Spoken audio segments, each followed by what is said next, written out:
Hello little cubs, I hope you're all doing well and welcome back to Storytime with Mama Bear and more Aesop's Fables. Tonight we are in for a treat, for I have not one but two special guests joining me to tell you all these wonderful stories. I have with me the very creative, the very talented and the absolutely wonderful IndigoStars ASMR and SubstanceASMR. Honestly, a big thank you to these two wonderful content creators for collaborating with me and helping to bring these stories to life.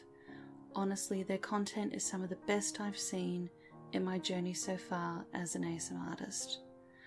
I'm going to link their channels down below, along with a link from each of their channels of my personal favorites, so you can check out the channel and show them lots and lots of love.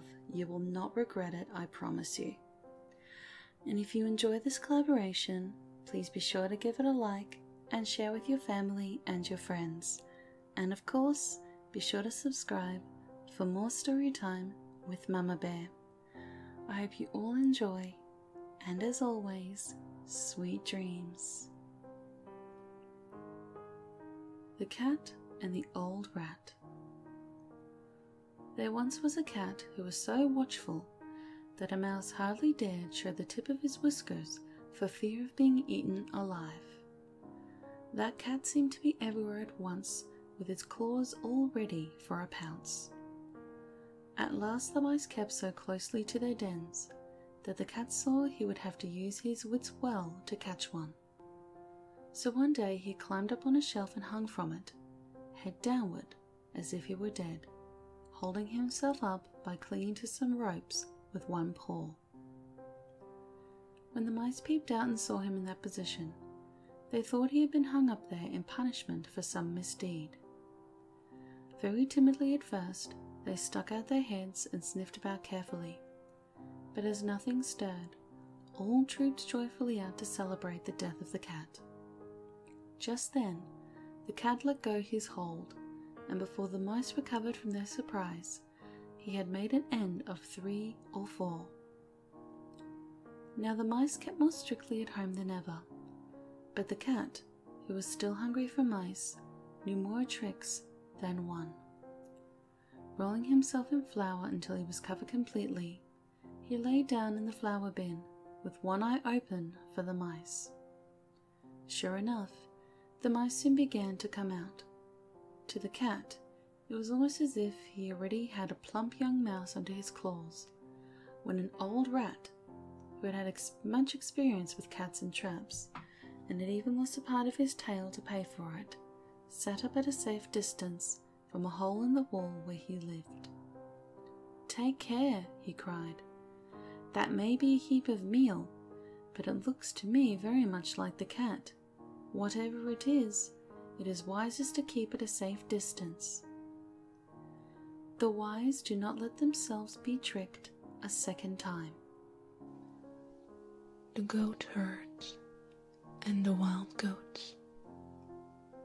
One cold, stormy day, a goat herd drove his goats for shelter into a cave, where a number of wild goats had also found their way.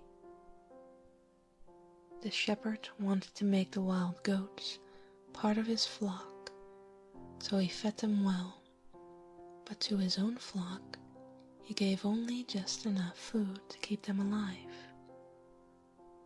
When the weather cleared and the shepherd let the goats out to feed, the wild goats scampered off to the hills. "Is that the thanks I get for feeding you and treating you so well?" complained the shepherd.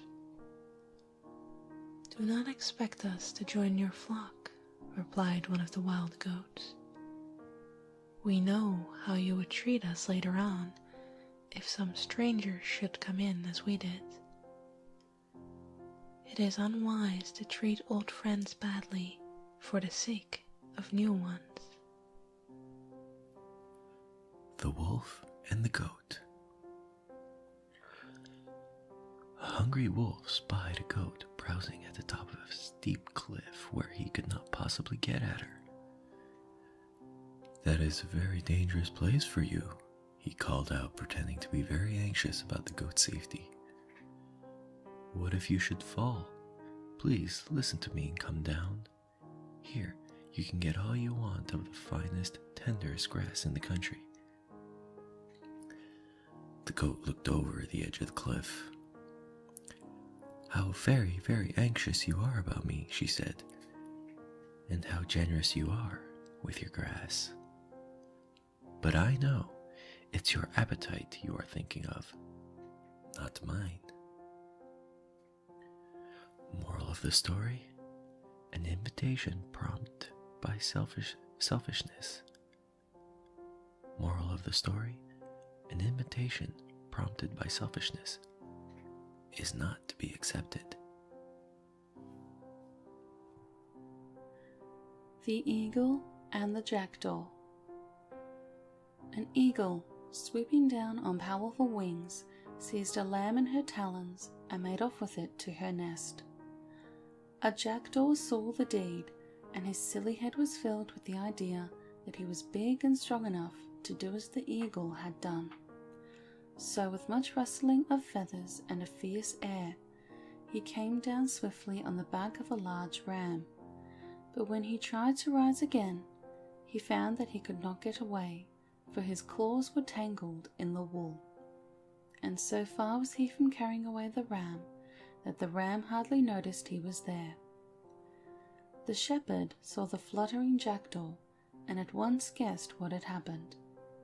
Running up, he caught the bird and clipped its wings. That evening, he gave the jackdaw to his children. "What a funny bird this is," they said, laughing. "What do you call it, father?" "That is a jackdaw, my children. But if you should ask him, he would say he is an eagle." Do not let your vanity make you overestimate your power. The Stag, the Sheep, and the Wolf. One day a stag came to a sheep and asked her to lend him a measure of wheat. The sheep knew him for a very swift runner, who could easily take himself out of reach were he so inclined. So she asked him if he knew someone who would answer for him. "Yes, yes," answered the stag confidently. "The wolf has promised to be my surety." "The wolf?" exclaimed the sheep indignantly.